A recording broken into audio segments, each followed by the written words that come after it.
Okay, well today I'm going to continue teaching through section 6 of Matthew's Gospel, where we've been for some time. And section 6, just so you remember, is roughly from the end of chapter 20 all the way through to the end of chapter 25. So it's that section of things, roughly from the healing of the blind men outside of Jericho all the way through the Olivet Discourse. And I've titled this section, Jesus Pronounces Judgment Against Israel and Its Leaders, because that's pretty much what he's doing at this point. His final visit to Jerusalem is characterized by him giving these very weighty final judgments against the nation, and especially against their leaders. And right now I'm leading you through the fourth portion of section 6. So again, my outline goes from sections to portions, which are the smaller segments of the outline. And the fourth portion is just Matthew 23. So that one's pretty easy to remember. And I've titled this portion, The Heirs of Moses Guide the People to Condemnation, which really is just kind of a more specific version of the overall section theme of Jesus pronouncing judgment against Israel and its leaders. But here we're talking specifically about the heirs of Moses, those who sat down in the seat of Moses, as Jesus says, and those are the scribes and the Pharisees. And in Matthew 23, he gives 3 warnings about those men, and they're each issued to a different audience, but they're all about the scribes and the Pharisees. And as of now, I'm teaching through the second of these 3 warnings. So this is the one spoken directly to the scribes and the Pharisees themselves. This is when he turns away from the crowds and his disciples and addresses these men directly, right to them, and tells them these 7 woes, actually, as they're structured, that Jesus has for them. And today we're talking about the 4th woe.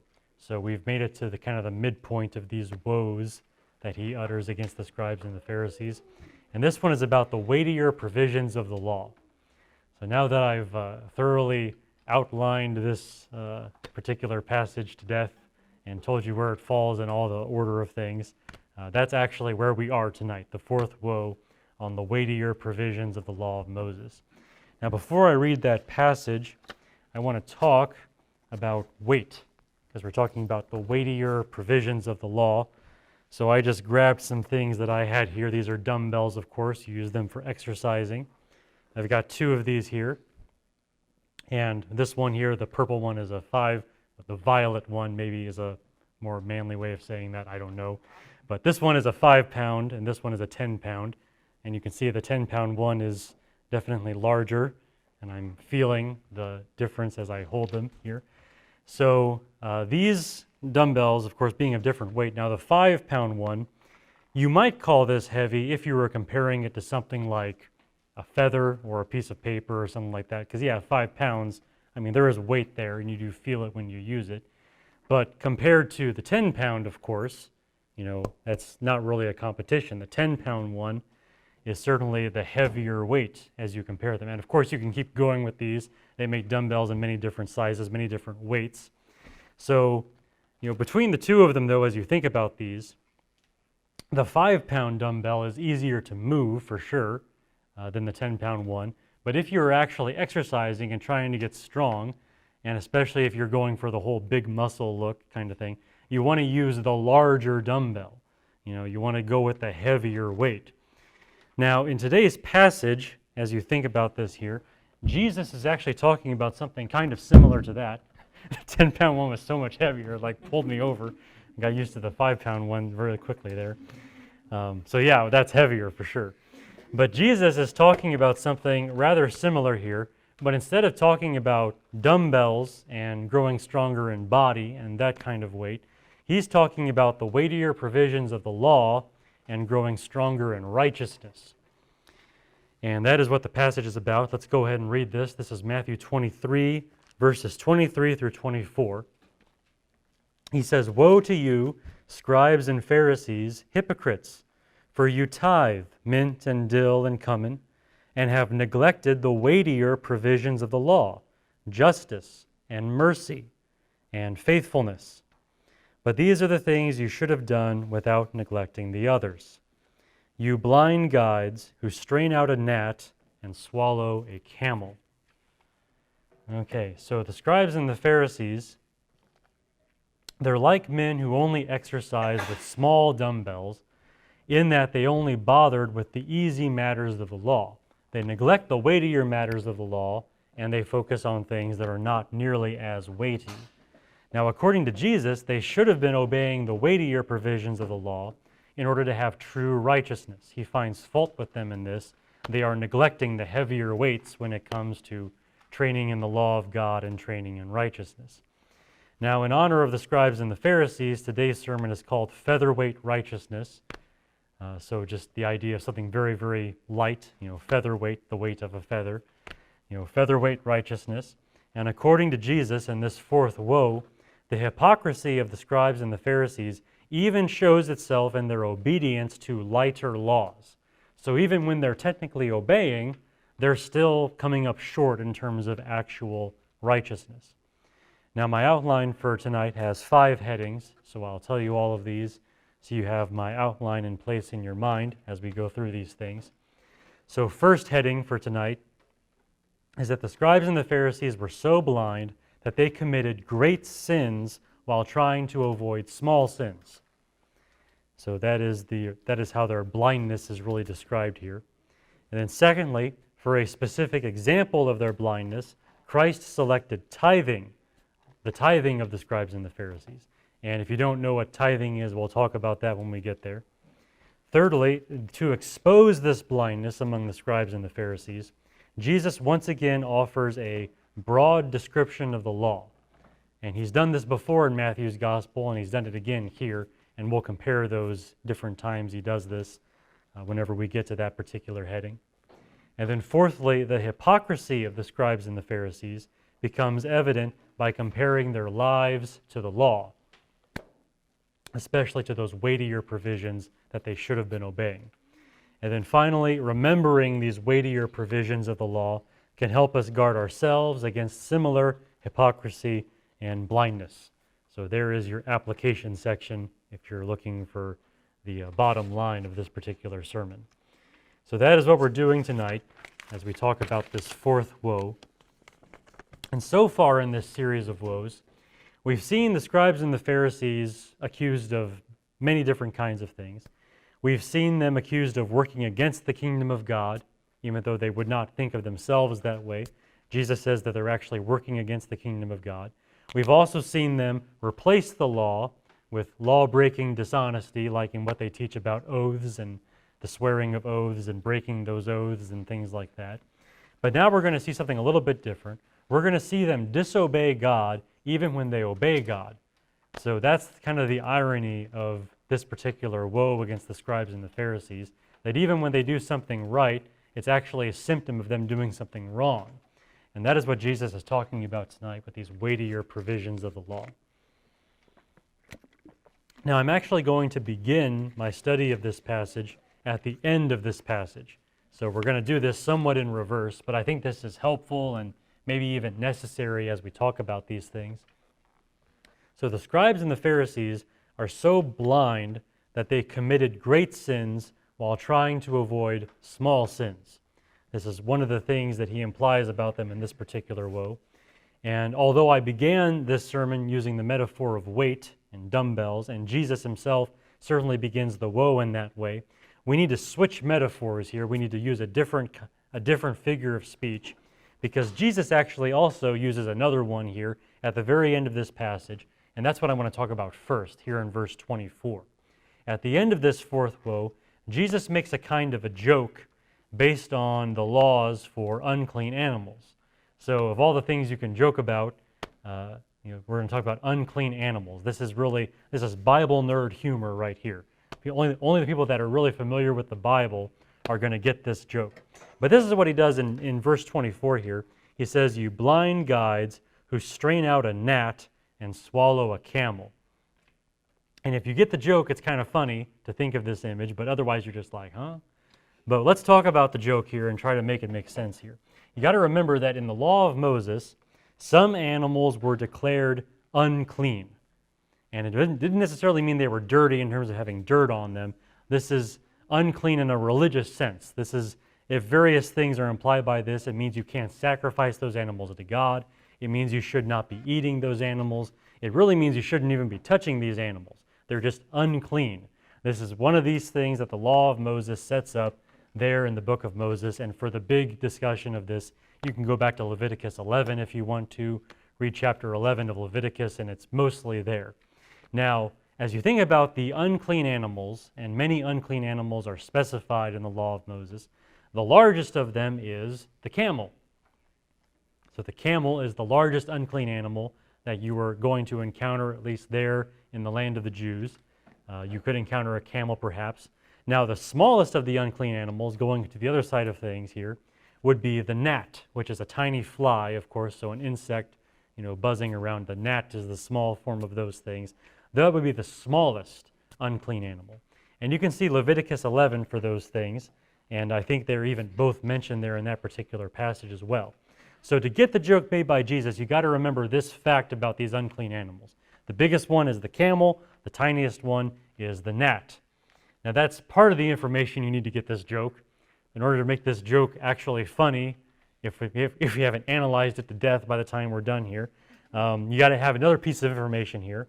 And this is a certain scribal practice, something that the scribes of Israel used to do. And it's based on the law of Moses, but it really is the kind of thing that the scribes especially were known for doing. The scribes and the Pharisees, and maybe other Jews like them, would not drink anything.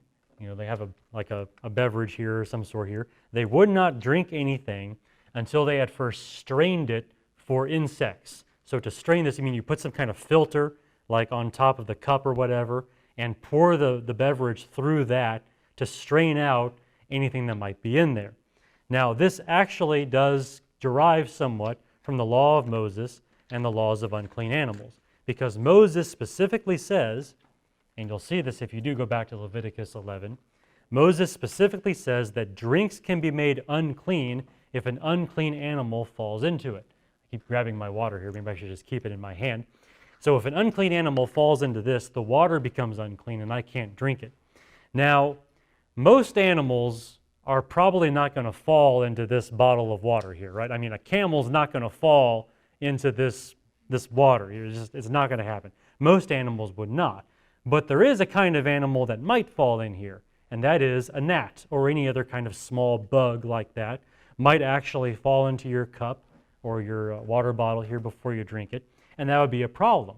And if you drink it without realizing that, not only is that gross, but it also makes you unclean without you realizing it. So these are the kinds of problems you face when you have to deal with unclean animals. Well, the scribes and the Pharisees and other Jews like them would strain their drinks. They would put some sort of filter, some sort of mesh or network over this and pour their beverage through it so that when they drink it, they know there's no bugs in there. There's no gnats in there or anything like that. So that's very much what they would do, and we actually have quite a bit written about that. I've always talked about the rabbinic literature that I read whenever I study these things, and the rabbis had a lot to say about how to properly strain your drinks and when it was necessary and how to do it and all these kinds of things. It was very much a part of scribal, pharisaical, rabbinic Judaism, that kind of thing. It was all very much a part of that. So now that we've got all these details in place in our mind, let's see if we finally get the joke, right? So Jesus says to them, "You blind guides who strain out a gnat and swallow a camel." So the point of the joke really is that people can commit great sins while trying to avoid small sins. While you're so busy trying to avoid the smaller ones, you actually make a huge mistake in terms of obeying God. Now, the picture given to us by Christ is that of a scribe diligently straining his drink for fear of swallowing the tiniest unclean animals. He puts that mesh on there, pours the drink through it, watches it, makes sure that there's no bugs in there before he drinks it. He's trying so hard to make sure he doesn't swallow this tiny unclean animal. But when the same scribe puts the cup to his mouth, there's a camel in there, and he swallows it. He swallows the biggest unclean animal imaginable there among the Jews. So that's the picture given to us by Jesus of what these scribes are doing. And that's how he portrays the blindness of the scribes and the Pharisees. If we describe these men using a saying of our own, we might say that they can't see the forest for the trees, right? They're so busy with these particulars, they miss the much bigger aspect of this thing they're trying to analyze. And in this case, they're trying to be holy by paying attention to these teeny tiny matters, but they're missing all the really big important stuff. It's like straining out a gnat only to swallow a camel, the way Jesus words it. And in this way, Jesus portrays them as being so blind that they commit these great sins while trying to avoid smaller sins. And that's really what this fourth woe is about. Now, for a specific example of their blindness with regard to these things, Christ selected the tithing of the scribes and the Pharisees. And this is my second heading for today, the tithing of the scribes and the Pharisees as an example of them committing a great sin while trying to pay attention to these smaller matters here. This is their straining out a gnat while swallowing a camel. And we see this here specifically in Matthew 23. Woe to you, scribes and Pharisees, hypocrites, for you tithe mint and dill and cumin, and have neglected the weightier provisions of the law, justice and mercy and faithfulness. But these are the things you should have done without neglecting the others. All right, so tithing. I know I've talked about this before, and it doesn't feel like that long ago, but we'll talk about it again just briefly. I want to tell you what tithing is and what it means. So the word tithe is a very old word. It's actually an English word, believe it or not. It's from your language, the language that you speak every day. But it's a word that we don't typically use anymore, and pretty much only Christians use it. The word tithe refers to the tenth of something. So 10% or 1/10 of anything is the tithe of that thing. Now, Christians use the word tithe specifically to describe something done in the Old Testament. As you read the Old Testament, you'll encounter people tithing, and what that means is they give 1/10 of what they own to God. So that is tithing as we're talking about it here and now, especially in Matthew 23. It's giving 1/10 of everything to God. All right, now tithing was commanded in the law of Moses. This was not something that the Jews made up. It wasn't anything that the scribes and the Pharisees made up. It actually is in the law of Moses. And I've chosen one passage to read about this. And I've chosen this passage because it's more relevant to the tithing of plants, which is very much on topic with what Jesus is talking about. Just to read you one verse, you don't have to go there if you don't want to. This is Deuteronomy 14, verse 22, where the law is given, "You shall surely tithe all the produce from what you sow, which comes out of the field every year." So there you are growing stuff in your field or in your garden. 1/10 of all of that needs to go to God, according to the law of Moses. So tithing was commanded in the law of Moses, including anything planted and harvested. So plants need to be tithed, like mint and dill and cumin, these things that you grow maybe in your garden or whatever for your spices or your herbs or whatever. Those things would be, necessary to tithe. You would have to tithe those things according to the law. Now this tithing and all of its details was important to the scribes and the Pharisees, right down to those little leaves of mint, that they grow in their gardens. These kinds of things were important to them, important enough to actually debate about it and have discussions about it. As I often do, again, I did my research on this in the rabbinic literature of the ancient Jews, trying to find what they had to say about tithing, and especially tithing these kinds of plants, these kinds of spices or herbs. And what I found was much debate over what kinds of plants should be tithed and when to tithe them and how to tithe them. So if you can imagine, the ardent theological debate of the rabbis in your synagogue, them having this real strong argument about how to properly tithe your plants, how to go through your spice cabinet and tithe all those things that are in there. This is the kind of stuff they would talk about and debate about. They cared a lot. It wasn't enough for them just to say, okay, this is about 1/10 of this plant, here you go. They had to get all these rules in place and all these guidelines for when tithing applied to all of these plants. I just want to give you an example of this. So I have a quotation from the Mishnah, real stimulating stuff here about the tithing of plants and things like that. So this is just one example of this kinds of thing that they would see written here. So Rabbi Eliezer says, "From dill, the seeds, plant, and pods must be tithed, but the sages say Both seeds and plant are tithed only in the case of pepperwort and iruka. Like, so Rabbi Eliezer, the sages, is like, who's right about how we tithe these plants? This is the kind of stuff they would talk about. And they thought it was important enough to write it down for posterity to remember so I can get it off my bookshelf and read about this stuff 2,000 years later. They consider it that important. By the way, Rabbi Eliezer lived about 2 generations after Jesus, so not long after the time of Jesus by any means. And you can see here in the words of Jesus, they're already doing this stuff in his day. So this was a part of ancient Judaism, arguing about how to tithe, from these little itty-bitty plants that you use on your foods. Now, according to Jesus, tithing should not have stolen the attention of the scribes and the Pharisees like it did. In his mind, this is a great imbalance in terms of where you're going to dedicate your energy. In terms of learning how to follow God, this is a waste of your time to talk about tithing in this way. On the one hand, Jesus does not say that they should not have bothered with tithing those plants.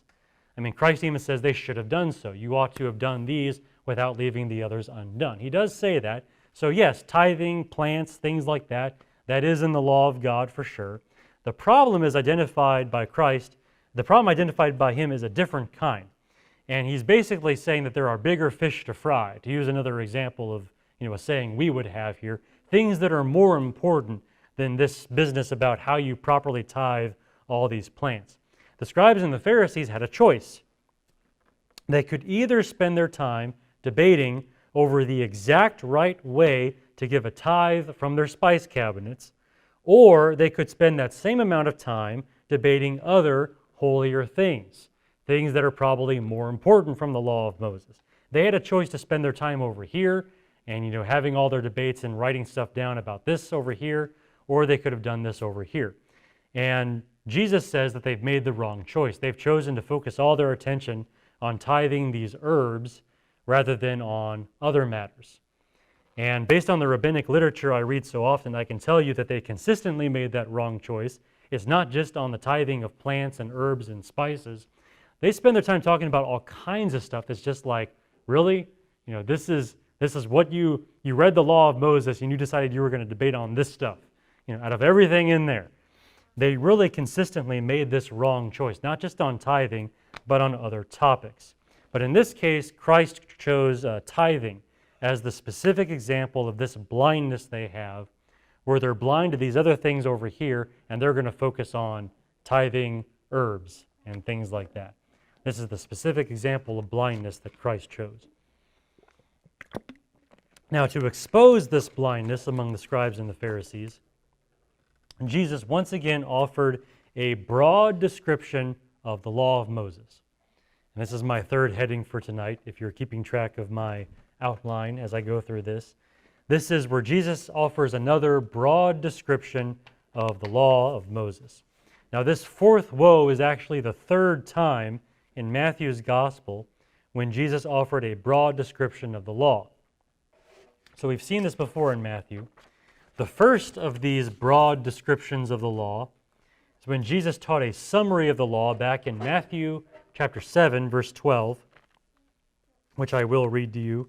You don't necessarily have to go there. This is just to sort of give you some overall context. Matthew 7:12, Jesus said this, "In everything, therefore, treat people the same way you want them to treat you, for this is the law and the prophets." So here's his effort really to summarize, the entire Old Testament, but the law is in there. And he does this using the golden rule, as we now call it. Treat others the way you want them to treat you. So that's one of his broad descriptions of the law of Moses. The second of these broad descriptions is later on in Matthew 22, and we saw this one not too long ago in Matthew. At this point, Jesus said that the whole law was supported by love for God and love for your neighbors. This is Matthew 22, verses 37 through 40, where he says, "You shall love the Lord your God with all your heart, with all your soul, and with all your mind. This is the great and foremost commandment. The second is like it. You shall love your neighbor as yourself. On these two commandments depend the whole law and the prophets." So again, speaking about the whole Old Testament, really the law and the prophets. But these are the great commandments of the law. Loving God with all your heart, soul, and might, and loving your neighbor as yourself. So that's another broad description of the law that Jesus gives. Well, in this fourth woe, we have the third time Jesus offered a broad description of the law. And in this case, he talks about the weightier provisions of the law. And this time it really is just the law. He doesn't even include the prophets in this. So this is the law of Moses in particular, the weightier provisions of the law. This is his broad description of the law. Now he singles out 3 provisions of the law of Moses that he considers especially weighty.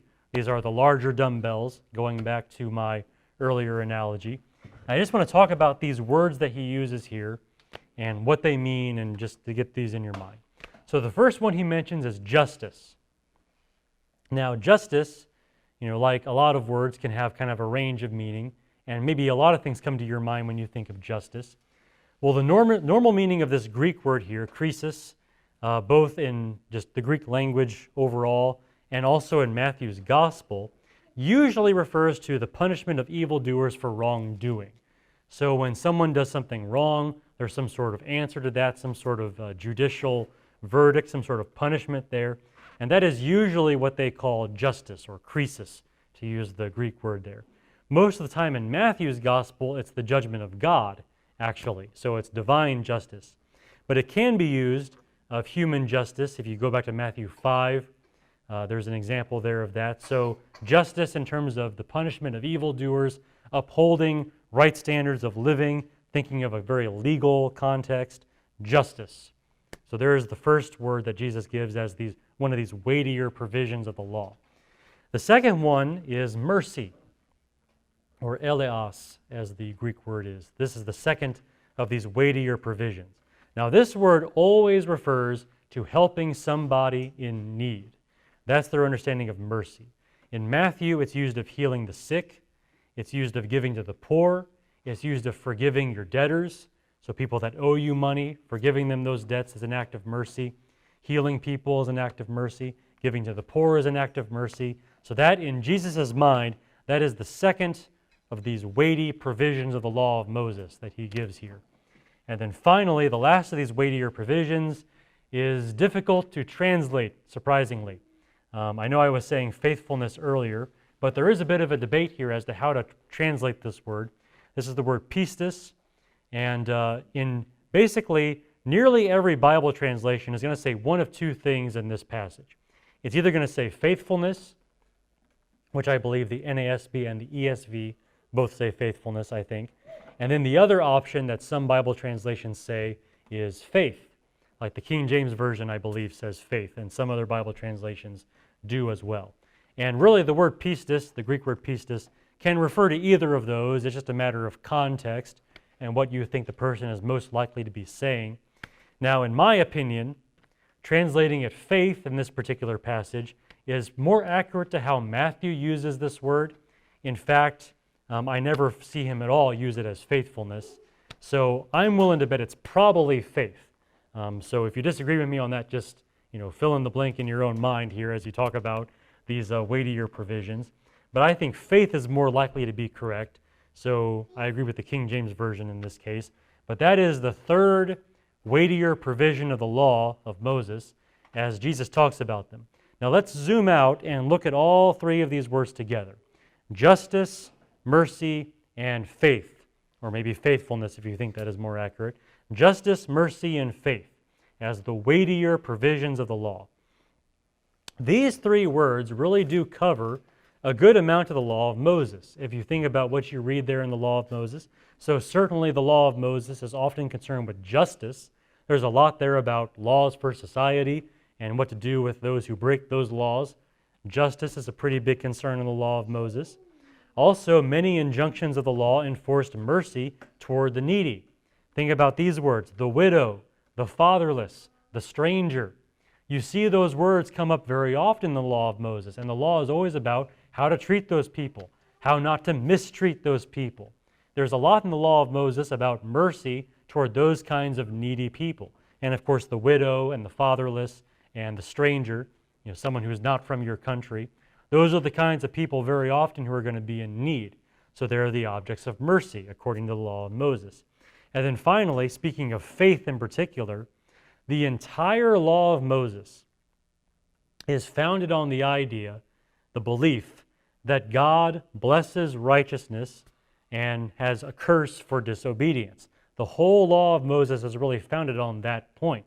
So it really comes down to a matter of faith, whether you're going to obey this law or not. If you believe that God is looking at the nation and is going to curse disobedience and bless righteousness, then you're going to be following the law. It's all rooted on your faith in God for those things and believing in God that He really is able to bless you and your nation for your obedience. So all of that together, justice, mercy, and faith, it really is a fairly good broad description of the law of Moses. And meanwhile, the scribes and the Pharisees are deciding, how to tithe, and talking about how to tithe all of their herbs and everything, and they're neglecting these weightier matters, justice, mercy, and faith. And that is how Jesus decides to expose their blindness, by pointing out these weightier provisions of the law as a broad description of the law, and showing how they focus on this little itty-bitty thing here that doesn't really fall into any of that so well. Or at least focusing on a very small detail of it and missing the larger picture.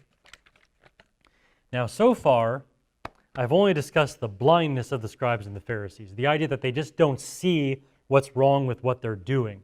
They don't see the problem with spending all of their time talking about tithing and forgetting all these other things. They don't see the problem. That's blindness. But now we're going to talk about their hypocrisy, which is my fourth heading for today, the hypocrisy of the scribes and the Pharisees, because Jesus does mention that here as well, as He does in nearly all of these woes. He calls them hypocrites. And the hypocrisy of the scribes and the Pharisees becomes evident by comparing their lives to the law. We're going to take this broad description of the law given by Jesus, and we're going to compare the lives of the scribes and the Pharisees to that and see how well they measure up. Well, they don't measure up well. So first of all, the scribes and the Pharisees corrupted justice. So the first of these weightier provisions of the law, they weren't really concerned with that. And we actually have an example of this in the woe that immediately precedes the fourth woe. Think about this third woe here that we talked about with oaths. Let's go ahead and read a part of this. Starting in verse 16 of Matthew 23. Woe to you, blind guides, who say, whoever swears by the temple, that is nothing, but whoever swears by the gold of the temple is obligated. You fools and blind men, which is more important, the gold or the temple that sanctifies the gold? And you say, whoever swears by the altar, that is nothing, but whoever swears by the offering on it, he is obligated. You blind men, which is more important, the offering or the altar that sanctifies the offering? Now, what Jesus is talking about there, and we talked about this in my last sermon, I believe, they've basically come up with a way to break your word. You've made this oath to do this thing, but because of the way you worded it, you're not obligated to keep that. You can break that oath if you want to. So here they are, these men who are allegedly the custodians of the law of Moses, and they're just letting people break their word, break their oaths all the time because of the way they were worded. That is not upholding justice. That is enshrining dishonesty. That is providing a legal way to lie. That they're not upholding justice at all. And we could talk about other examples of this. I just chose that one because it's nearest at hand. So they're not upholding justice at all. They're hypocrites in that regard. Secondly, the scribes and the Pharisees lacked true mercy. One of these weightier provisions of the law, all about the widow and the fatherless and the stranger and helping people in need. Well, they don't do that either. Thus far in Matthew's gospel, we have seen the Pharisees oppose healing the sick for no other reason than dubious questions about Sabbath law, for which see Matthew 12 if you want to see that example there. So they oppose healing the sick because it may or may not be in line with Sabbath law. Furthermore, Christ has shown when these men do give to the poor, they do so not from a sense of mercy, but from a concern for their own honor. They sound the proverbial trumpet before them. Remember this from Matthew 6? This is how they give to the poor. So even when they are, in some sense, showing mercy to people in need, they're doing it not for the needy people, but for them to enhance their own honor. So people will see them doing this. That's not mercy. I mean, that's just a preoccupation with your own ego, your own reputation. Their attitudes toward the sick and the poor show them to be hypocrites in this regard. They don't really have a true sense of mercy. contrary to what the law of Moses was trying to encourage among the Jews. And then finally, the scribes and the Pharisees were faithless in the times of God's greatest work. This begins with John the Baptist, whom they did not believe, although he was plainly a teacher of repentance. They didn't believe in him. They very much were even against the common people in that regard. And then when Jesus comes along, they don't believe in him either. They don't believe in Christ either. The scribes and the Pharisees in this regard were actually condemned by one of their own, Nicodemus. He was one of these Pharisees, and he actually said over there in John 3 that we know you have to be from God because no one can do these things that you do unless he were from God. So he got it. At least one Pharisee got it. But by and large, the scribes and the Pharisees, they are not believing in Jesus at this time when God is doing his greatest work, sending his Son in the flesh there, and even giving these very stern warnings and warning about impending judgment and trying to exhort them to repent. At this time when it mattered most to believe in the Lord for these things, they did not believe. They are faithless men. So the scribes and the Pharisees could boast about tithing all they wanted, but they were proven to be hypocrites with regard to these weightier provisions of the law. You go down to this checklist here for what the law really talks about and its greatest emphases, and they just do not measure up in this regard. This featherweight righteousness of the scribes and the Pharisees would prove to have heavy consequences, as I've already touched on a little bit already. According to the law of Moses, God would repay Israel with blessing for righteousness and curses for disobedience. This is one of the very basic ideas of the law of Moses.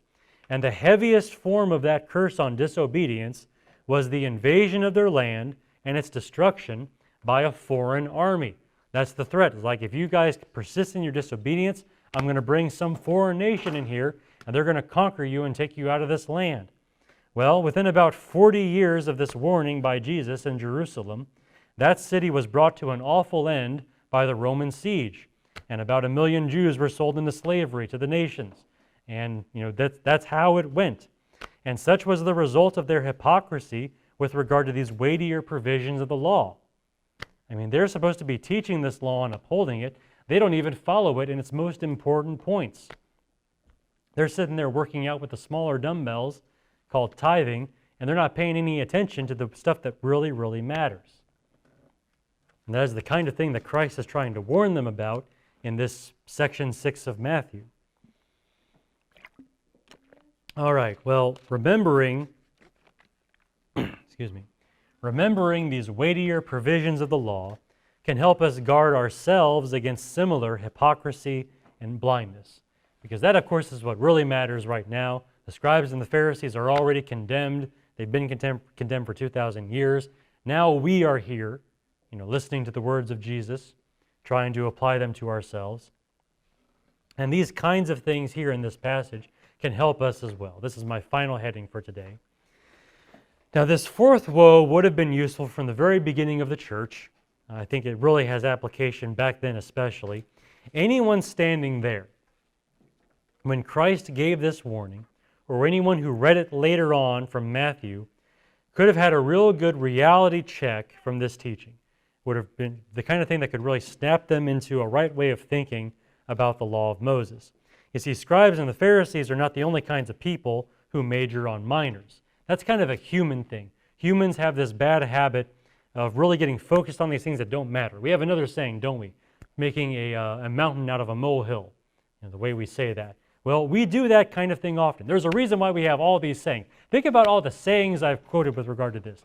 Making a mountain out of a molehill, not seeing the forest for the trees, bigger fish to fry. The reason we have all these sayings is because humans have a really bad habit of focusing on these teeny tiny things that don't matter and letting all the big stuff get away from them. It's just a human thing. Now, back then in that day, when you have these like original Jewish Christians that are there reading Matthew, or even the ones that were first hearing Jesus, who were believing in him there in Israel, this matters for them especially, because for them, they grew up on the law of Moses. It's still very much a part of their lives, especially if they're there living in Israel, it's going to be a part of their lives. It really does matter to them. How do we read the law at this point? What do we do with this law from Moses here? Now, a lot of Christians in the early days went the wrong way with it. They went with circumcision and food laws, and you see that in the New Testament. You see these guys running around saying, oh, you must be circumcised to be saved. You got to keep these food laws over here. Guess what? Same problem. Focusing on these tinier matters while neglecting the weightier matters, the law. And against all of that, Matthew reminds them of these weightier provisions: justice, mercy, and faith. If you're going to be so big on the law of Moses, you need to go on that direction with it. Now, we ourselves, we certainly feel a little bit further removed from the law of Moses. It very much feels to us like something from a different time and a different place, and in many ways it is. As Christians, we're technically not under the law of Moses. There are statements to that effect. This is not the way that God deals with us under our new covenant. And so it might seem to us like all of this is yesterday's debate. It's maybe just as irrelevant as what the scribes and the Pharisees were doing in their debates about tithing herbs and things like that. But we need to remember that even though we're not under the law of Moses, we're still under law toward God, to use the expression that Paul uses in 1 Corinthians. We're still under law to God through Christ, and Christ himself saw fit to teach about the weightier provisions of the law. He saw fit to stand there in the last days of his life and say, the law of Moses, these three things really matter. Justice, mercy, and faith. And of course, the law is still part of our Scripture. And the God whom we serve is the one who gave that law. And it shows us things about him and about his plan. So all these things really do have some application to us as well as we read the law of Moses, as we think about it, as we grapple in all the ways that we Christians do with how that law applies to us. This is one of those things we ought to be remembering. Whenever you get to that part of your Bible and you're reading the law of Moses and you're asking yourself, how does this apply to me? Remember three words: justice, mercy, and faith, or faithfulness, depending on how you want to deal with that. Again, I think faith is probably the right way to read that. But remember those three words as you're reading the law of Moses and as you are wrestling with this and how it applies to you. Try to use that as your filter, rather than straining out the gnat like the scribes and the Pharisees were doing. Use those kinds of ideas, these weightier matters, as you think about the law of Moses as a Christian. Meanwhile, we should be on guard against anything, any lighter matter, becoming our great boast and test as Christians. And that's true whether it's the law of Moses or something else. We need to avoid getting stuck on those smaller dumbbells and neglecting the heavier weights that we need to actually grow in righteousness. When I preached my series on legalism several years ago, I actually used this passage as the chief example of negligent legalism. I don't know if you remember all the words, all the terms I gave you for the different kinds of legalism, but negligent legalism is when you neglect a greater commandment because you're busy observing a lesser commandment. And this here in Matthew 23 is the chief example of this, where Jesus deals with the scribes and the Pharisees on this matter. And that's something that we need to look out for. We need to look out for negligent legalism. We need to beware of spending all of our time on these smaller matters that are not nearly as important as these other broad concerns that define the entirety of Scripture and God's will for our lives. We need to make sure we avoid that kind of featherweight righteousness and make sure that we are exercising ourselves in all the ways that will make us truly grow in our obedience to God and in our righteousness. So it is certainly something to look out for as we think about our own lives. We don't want to go the same direction as the scribes and the Pharisees did. Okay, let's do a summary here, and then we'll be done with the sermon for tonight. So, as I said, according to Jesus in this fourth woe, the hypocrisy of the scribes and the Pharisees even showed itself in their obedience to the lighter laws. So even as though they obey these things like tithing, they're still messing it all up and committing acts of unrighteousness. And my outline today had 5 headings to it. So first of all, the scribes and the Pharisees were so blind that they committed great sins while trying to avoid small sins. And this is the real point of the joke Jesus makes there about straining out a gnat only to swallow a camel. For all of your efforts to avoid those small sins, you just commit a great big sin anyway. So it's really no point in doing it this way. Then secondly, for a specific example of their blindness, Christ selected tithing, the tithing of the scribes and the Pharisees, Tithing was commanded in the law of Moses, but they spent way too much time thinking about it and debating about how to do it, to the neglect of other things. And then thirdly, to expose this blindness among the scribes and the Pharisees, Christ once again gave a broad description of the law. So kind of like what he does back with the golden rule and the two great commandments. In this case, he talks about the weightier provisions of the law: justice, mercy, and faith. And then fourthly, the hypocrisy of the scribes and the Pharisees becomes evident by comparing their lives to the law. We see that these men do not uphold justice. They don't practice mercy. They're not really men of faith either. And in this way, they have proven to be total hypocrites with regard to the law of Moses. Here they are sitting in the seat of Moses, the heirs of Moses, as I've called them, but they don't really live by the ideas of the law that really matter, the weightier provisions.